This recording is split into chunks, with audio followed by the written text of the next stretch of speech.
I can't go on camera. I'm not attractive enough to go on camera. I'm too fat to go on camera. I wouldn't know what to say when I went on camera. I stutter on camera. I and R on camera. The amount of excuses I hear on why someone can't go on camera is, well, it's blind. It's phenomenal. I'm going to say you can, but more importantly, I'm going to say if you don't want to, don't.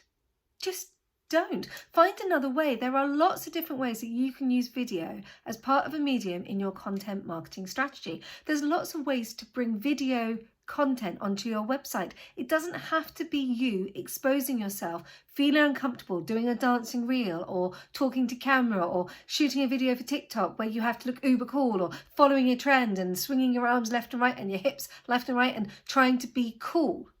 You can be you. You can be true to you and you can be authentic. Now, I'm not the biggest fan of the word authentic because I actually believe you create a camera personality. I believe you create a social media personality. You create a personality for your brand because that's what everyone has to do, because you must set boundaries within what you are prepared to share. There has to be a limitation of how far somebody will go. Otherwise, you will be trolled.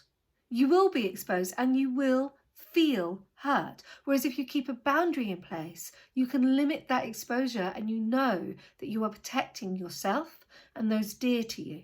So if you want to know how to do or use video as part of your video marketing strategy or part of your content marketing strategy, drop me a DM because I promise you I will help you find a way.